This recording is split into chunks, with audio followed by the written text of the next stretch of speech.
यदि आपने पिछले सप्ताह के दौरान वीडियो नहीं देखे हैं तो आप इस वीडियो के जरिए इस सप्ताह की पूरी खबरों के बारे में जान सकते हैं। जुलाई दिसंबर अवधि के लिए महंगाई भत्ते में बढ़ोतरी के बाद अब कर्मचारियों को 8वें वेतन आयोग की घोषणा का इंतजार है।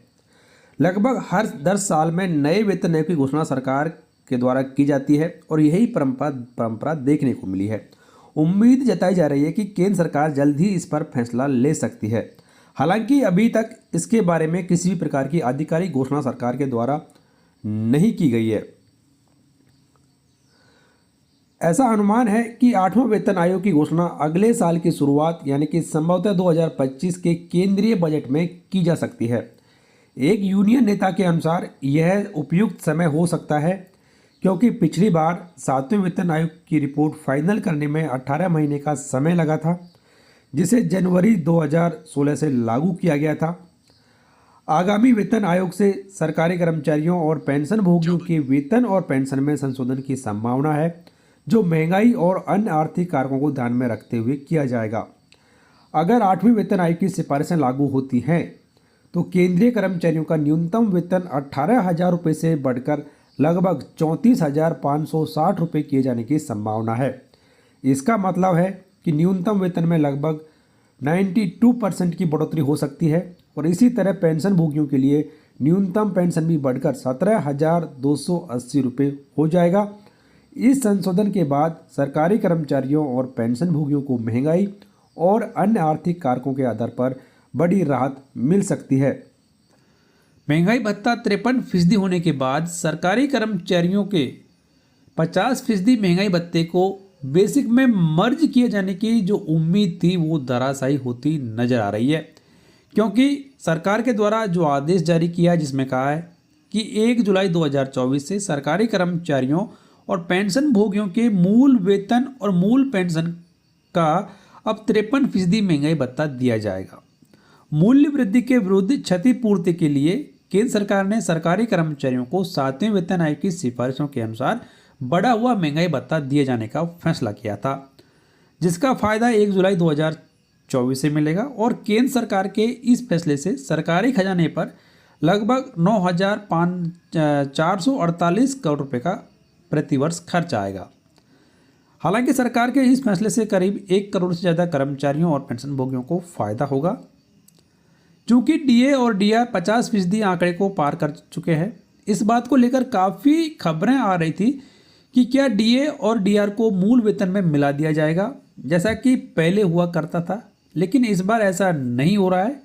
5वें वेतन आयोग ने यह सिफारिश की थी कि जब भी उपभोक्ता मूल्य सूचकांक पिछले वेतन आयोग द्वारा इस्तेमाल किए गए आधार सूचकांक से 50% अधिक हो तो डीए को महंगाई वेतन में बदल दिया जाना चाहिए।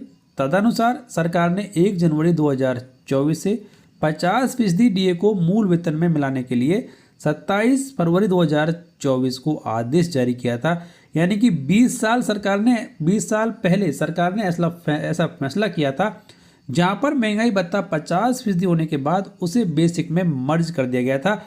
हालांकि 6ठे वेतन आयोग ने किसी भी स्तर पर डीए को मूल वेतन के साथ विलय न करने की सिफारिश की थी। सरकार ने इस सिफारिश को स्वीकार कर लिया। साथ ही 7वें वेतन आयोग ने भी ऐसी कोई सिफारिश नहीं की है, जिसका स्पष्ट अर्थ है कि कोई स्वचालित विलय नहीं होगा। इसका यह भी अर्थ है कि डीए और डीआर की जुलाई की किस्त 0 से शुरू नहीं होगी, बल्कि अब 50 से ज़्यादा 53% के हिसाब से कर्मचारियों और पेंशन भोगियों को महंगाई भत्ता और महंगाई राहत दिया जाएगा। यूपी की योगी आदित्यनाथ सरकार ने सरकारी कर्मचारियों और पेंशन भोगियों के लिए 2 बड़े फैसले लिए हैं। पहला बड़ा फैसला है कि दिवाली के चलते हुए सरकारी कर्मचारियों और पेंशन भोगियों को 30 अक्टूबर को ही सैलरी और पेंशन का भुगतान कर दिया जाएगा। प्रदेश के सभी सरकारी कर्मचारियों को दिवाली के चलते 30 अक्टूबर को ही वेतन एवं भत्तों का भुगतान कर दिया जाएगा। राज्य सरकार ने 31 अक्टूबर को दीपावली पर्व होने के कारण सरकारी कर्मचारियों और पेंशन भोगियों को 30 अक्टूबर को ही अक्टूबर 2024 की सैलरी और पेंशन का भुगतान करने का फैसला किया है। वित्त विभाग के शासन सचिव देवाशीष पृष्टि की ओर से बुधवार को इसके आदेश जारी कर दिए हैं। बाद में दूसरी खबर यहाँ पर राज्य कर्मचारियों के लिए है। पेंशन भोगियों को इसका फायदा नहीं मिलेगा और राज्य सरकार ने यह फैसला किया है कि दिवाली के मौके पर 15 लाख राज्य कर्मचारियों को बोनस दिया जाएगा। राज्य सरकार के द्वारा फैसला लिए जाने के अनुसार अब राज्य सरकार के अराजपत्रित कर्मचारियों को दिवाली बोनस का फायदा दिया जाएगा और दिवाली बोनस के रूप में राज्य कर्मचारियों को 7,000 रुपये तक का बोनस दिया जाएगा। आदेश में कहा है कि 3 साल या उससे अधिक से लगातार कार्य करने वाले दैनिक वेतनभोगियों को भी एडॉक बोनस दिया जाएगा। इसके अलावा ऐसे राज्य सरकार के कर्मचारी जो कि पिछले साल सेवा में थे उन्हें बोनस दिया जाएगा और ऐसे कर्मचारी जो कि 31 मार्च 2024 को रिटायर हो चुके हैं और उन्हें पिछले साल 6 महीने की सर्विस पूरी कर ली है उन्हें भी बोनस दिया जाएगा। केंद्र सरकार ने अपने कर्मचारियों के मामले में एक बड़ा फैसला लिया है और 20 साल की नौकरी पूरी करने वाले केंद्र सरकार के एम्प्लॉयज अपनी मर्जी से तय समय से पहले सेवानिवृत्ति हो सकते हैं। शर्त यह है कि इस सुविधा का लाभ सिर्फ ऐसे एम्प्लॉयज उठा सकेंगे जो कि नेशनल पेंशन सिस्टम के तहत आते हैं। केंद्र सरकार ने 1 जनवरी 2004 को एनपीएस लागू किया था और इस तारीख और उसके बाद केंद्र सरकार में नौकरी करने वाले सभी एम्प्लॉयज एनपीएस के तहत आते हैं। इसका मतलब है कि 2004 की शुरुआत में नौकरी शुरू करने वाले एम्प्लॉयज स्वैच्छिक सेवानिवृत्ति के नए नियम का लाभ उठा सकेंगे। हालांकि केंद्र सरकार ये ऐलान कर चुकी है कि 1 अप्रैल 2025 से एनपीएस की जगह पर यूनिफाइड पेंशन स्कीम को लागू किया जाएगा, लेकिन एनपीएस को और बेहतर बनाने के लिए केंद्र सरकार हर संभव प्रयास कर रही है क्योंकि पिछले 2 सप्ताह के अंदर बहुत सारे आदेश सरकार के द्वारा जारी किए गए हैं एनपीएस में जरूरी बदलावों को लेकर। तो इसी बीच एक और बड़ा आदेश जारी किया है 11 अक्टूबर 2024 को और इस आदेश में केंद्र सरकार ने यानी कि केंद्र सरकार के department of pension and pensioners welfare ने ये कहा है कि एनपीएस के तहत आने वाले एम्प्लॉयज अपनी इच्छा से रिटायरमेंट का फैसला कर सकते हैं। इसका मतलब यह है कि सरकार ने 20 साल की नौकरी पूरी करने वाले एम्प्लॉयज को स्वैच्छिक सेवानिवृत्ति लेने की इजाज़त दे दी है। तो ऐसे कर्मचारी जो कि एनपीएस के दायरे में आते हैं जिनके लिए पहले वीआरएस की सुविधा नहीं थी, तो सरकार ने उनको भी अब 20 साल की नौकरी पूरी करने के बाद स्वैच्छिक सेवानिवृत्ति का फायदा उठाने की मंजूरी दे दी है। तो ये एक बड़ा बदलाव किया है केंद्र सरकार के द्वारा। बढ़ने से पहले आपको बता दें कि इस वीडियो की डिस्क्रिप्शन में हमारे व्हाट्सएप और टेलीग्राम चैनल का लिंक दिया हुआ है जहां से आप इस आदेश की कॉपी प्राप्त कर सकते हैं। इसके अलावा अन्य सरकारी आदेशों की भी कॉपी वहाँ से प्राप्त की जा सकती है, इसलिए आप हमारे व्हाट्सएप और टेलीग्राम को ज्वाइन कर सकते हैं। आइए जान लेते हैं क्या है ये बड़ी अपडेट। तो 22 अक्टूबर 2024 को मिनिस्ट्री ऑफ रेलवेज रेल मंत्रालय के द्वारा एक आदेश जारी किया है और आदेश के अनुसार railway services extraordinary pension rules 1993 के तहत कंस्टेंट अटेंडेंस अलाउंस में बढ़ोतरी करने को मंजूरी दे दी गई है। इसके संबंध में 18 सितंबर 2024 को पेंशन एवं पेंशनर्स वेलफेयर डिपार्टमेंट के द्वारा एक आदेश जारी किया गया था और उस आदेश में central civil services extraordinary pension rules 1939 के तहत सीईए प्राप्त करने वाले पेंशनर्स के सीईए में 25% की बढ़ोतरी को मंजूरी दे दी थी।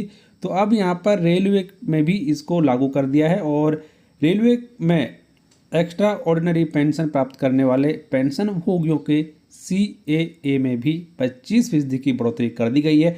तो बढ़ोतरी करने के बाद कितना सीएए मिलेगा ये भी जानना जरूरी है। तो सरकार के द्वारा जारी किए गए आदेश के अनुसार पहले 6,750 रुपये पर मंथ मिलता था, जो कि अब 25% बढ़कर 8,438 रुपये हो गया है और ये बढ़ोतरी 1 जनवरी 2024 से का हवाला देकर सरकारी कर्मचारियों के रिटायरमेंट बेनिफिट्स को रिलीज करने में नहीं की जा सकती देरी। पेंशन एवं पेंशनभोगी कल्याण विभाग ने सभी विभागों को दिया निर्देश। नमस्कार दोस्तों, स्वागत है सभी का फिर से एक और ताज़ा अपडेट में। दोस्तों आपकी जानकारी के लिए बता दें कि 25 अक्टूबर 2024 को सरकारी कर्मचारियों के रिटायरमेंट बेनिफिट्स को रिलीज किए जाने को लेकर पेंशन एवं पेंशनभोगी कल्याण विभाग के द्वारा एक महत्वपूर्ण ऑफिस मेमोरेंडम जारी किया है, जो कि आपके सामने है। तो आपको ये पता लग गया होगा कि इसी ऑफिस मेमोरेंडम के बारे में इस वीडियो में आपको जानकारी दी जाएगी। तो बने रहें इस वीडियो के लास्ट तक। वीडियो में आगे बढ़ने से पहले आपको बता दें कि इस आदेश की कॉपी आप हमारे व्हाट्सएप और टेलीग्राम चैनल से प्राप्त कर सकते हैं, जिनका लिंक इस वीडियो के डिस्क्रिप्शन में दिया गया है। तो आप हमारे इन चैनलों को ज्वाइन करें और इस आदेश की कॉपी प्राप्त करें। आप देख सकते हैं ऑफिस मेमोरेंडम आपके सामने है। सब्जेक्ट इसका यहाँ पर दिया हुआ है कि implementation of pension related rules and timely release of retirement benefits by the administrative ministry और डिपार्टमेंट्स। तो सरकारी कर्मचारियों के रिटायरमेंट बेनिफिट्स को समय पर रिलीज किए जाने को लेकर ये महत्वपूर्ण आदेश जारी किया है। आदेश की सबसे महत्वपूर्ण बात आपको बताएंगे, वो जानने के लिए बने रहे आप इस वीडियो के लास्ट तक। यहाँ पर कहा गया है कि सरकार के जो बिजनेस रूल्स हैं उनमें ये लिखा हुआ है कि किसी भी सरकारी आदेश को इम्प्लीमेंट यानी कि लागू करने की जिम्मेदारी उस मिनिस्ट्री या फिर डिपार्टमेंट्स की होती है जिसमें वो सरकारी कर्मचारी नौकरी किया हुआ होता है।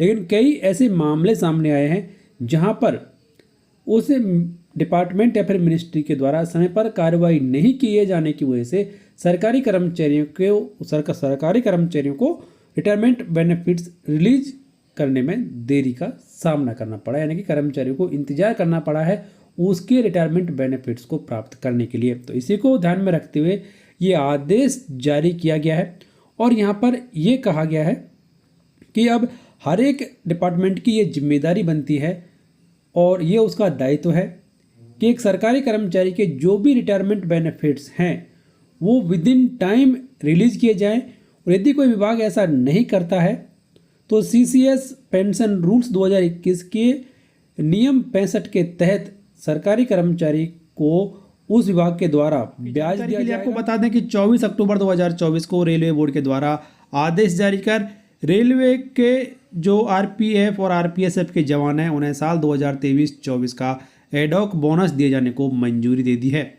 आदेश जारी कर दिया गया है जिसमें कहा है कि अब रेलवे के ग्रुप सी के जो जवान हैं आरपीएफ और आरपीएसएफ के उन्हें साल 2023-24 के लिए 30 दिन के वेतन के बराबर बोनस दिया जाएगा और ऐसे आरपीएफ और आरपीएसएफ के कर्मी जो कि 31 मार्च 2024 को नौकरी में थे और जिन्होंने पिछली साल के दौरान कम से कम 6 महीने की सर्विस पूरी कर ली है उन्हें 30 दिन के वेतन के बराबर एडॉक बोनस यानी कि नॉन प्रोडक्टिविटी लिंक्ड बोनस दिया जाएगा। बोनस के रूप में आरपीएफ और आरपीएसएफ के जवानों को 6,908 रुपये दिए जाएंगे। इसका भुगतान भी उन्हें जल्द ही कर दिया जाएगा, लेकिन दिवाली से पहले आरपीएफ और आरपीएसएफ के सभी जवानों को दी गई ये बड़ी सौगात। तो यदि आप एक सरकारी कर्मचारी हैं तो ये खबर आपके फायदे की हो सकती है, तो बने रहे इस वीडियो के लास्ट तक। वीडियो में आगे बढ़ने से पहले आपको बता दें कि इस आदेश की कॉपी आप हमारी वेबसाइट, हमारे व्हाट्सएप चैनल के साथ साथ टेलीग्राम चैनल से भी प्राप्त कर सकते हैं, जिनका लिंक इस वीडियो की डिस्क्रिप्शन में दिया गया है। आदेश आपके सामने है जिसका सब्जेक्ट देख सकते हैं कि सेवानिवृत्त होने वाले सरकारी कर्मचारी को जीपीएफ का अंतिम भुगतान समय पर करने के संबंध में स्पष्टीकरण। आदेश में कहा गया है कि हाल ही में सेवानिवृत्त सरकार को जीपीएफ के विलंबित भुगतान पर ब्याज के संबंध में कुछ संदर्भ प्राप्त हुए हैं ताकि यह स्पष्ट किया जा सके कि सेवानिवृत्ति के बाद जीपीएफ पर ब्याज दिया जाएगा या फिर नहीं। तो इस संबंध में यह बताया जा सकता है कि सेवानिवृत्त सरकारी कर्मचारी को जीपीएफ के अंतिम भुगतान के समय पर भुगतान के संबंध में विस्तृत स्पष्टीकरण इस विभाग के द्वारा 16 जनवरी 2017 के आदेश में जारी किए गए हैं। आदेश में आगे कहा गया है कि सामान्य भविष्य निधि केंद्रीय सेवा नियम 1960 के नियम 34 में स्पष्ट रूप से प्रावधान है कि जब सामान्य भविष्य निधि में किसी अभिदाता के खाते में जमा राशि देय हो जाती है तो उसका भुगतान करना लेखा अधिकारी का कर्तव्य होगा। आगे यह भी कहा गया है कि सामान्य भविष्य निधि खाते में जमा की गई राशि पूरी तरह से व्यक्तिगत सरकारी कर्मचारी की संपत्ति है। उसके खिलाफ लंबित किसी भी अनुशासनात्मक मामले या लगाए गए जुर्माने का जीपीएफ राशि के विवरण पर कोई प्रभाव नहीं पड़ता है। जीपीएफ नियमों के नियम 11(4) के अनुसार यदि सेवानिवृत्ति पर जीपीएफ शेष राशि का भुगतान नहीं किया जाता है तो सेवानिवृत्ति की तारीख से आगे की अवधि के लिए जीपीएफ शेष राशि पर ब्याज का भुगतान किया जाना आवश्यक है। तो इस आदेश के जारी होने के बाद अब यदि किसी सरकारी कर्मचारी को उसके जीपीएफ खाते का पैसा समय पर नहीं दिया जाता है तो उस खाते पर अब उसे ब्याज भी मिलेगा। तो ये एक बड़ा आदेश लाखों सरकारी कर्मचारियों के लिए जीपीएफ के अंतिम भुगतान को लेकर जारी किया। योजना के तहत रिटायर हुए कर्मचारियों के लिए खुशी की खबर है। भारत सरकार के पेंशन एवं पेंशन भोगी कल्याण विभाग ने सेवानिवृत्त कर्मचारियों की पेंशन में 20 से 100% की बढ़ोतरी करने का आदेश जारी किया है। अतिरिक्त पेंशन या अतिरिक्त अनुकंपा भत्ता पाने के लिए सेवानिवृत्त कर्मचारियों को आयु की शर्त पूरी करनी होगी। अगर वो 80 साल से 85 वर्ष की आयु के बीच में हैं तो उनकी बेसिक पेंशन में 20% की बढ़ोतरी हो जाएगी, यानी उन्हें 20% अतिरिक्त पेंशन या अतिरिक्त अनुकंपा भत्ता मिलेगा।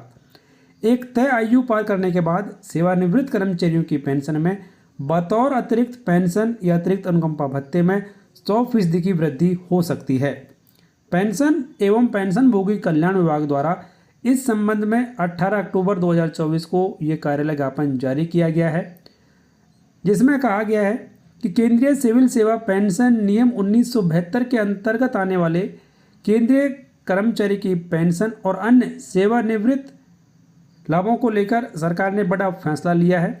और यहाँ पर कहा है कि सीसीएस पेंशन नियम 2021 के नियम 44 के उपनियम 6 के प्रावधानों के अनुसार यदि कोई सरकारी कर्मचारी जो कि सेवानिवृत्त हो चुका है 80 वर्ष की आयु पूरी कर लेता है तो उस सरकारी कर्मचारी को नियमों के अनुसार स्वीकृत पेंशन के अलावा 20% अतिरिक्त अनुकंपा पेंशन या अतिरिक्त अनुकंपा भत्ता या अतिरिक्त पेंशन दी जाएगी।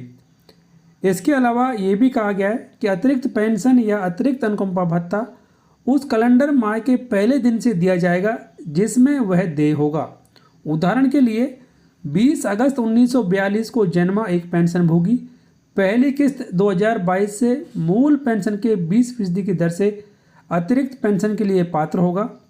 1 अगस्त 1942 को जन्मा एक पेंशनभोगी भी 1 अगस्त 2022 से मूल पेंशन के 20% की दर से अतिरिक्त पेंशन के लिए पात्र होगा। तो इस तरीके से केंद्र सरकार ने ये बड़ा फैसला लिया है कि अब 80 साल की उम्र प्राप्त करने वाले पेंशनर्स को अतिरिक्त पेंशन दी जाएगी। आदेश में बताया गया कि 80 से 85 के बीच आयु वाले पेंशनर्स को 20% अतिरिक्त पेंशन दी जाएगी। यदि पेंशनभोगी की आयु 85 साल से 90 साल के बीच है तो उन्हें 30% अतिरिक्त पेंशन दी जाएगी। वहीं यदि आयु 90 साल से 95 वर्ष के बीच में है तो उन्हें मूल पेंशन का 40% अतिरिक्त पेंशन दिया जाएगा। वहीं यदि पेंशनभोगी की उम्र 95 वर्ष से 100 साल के बीच में है तो उन्हें मूल पेंशन में 50% की अतिरिक्त बढ़ोतरी की जाएगी।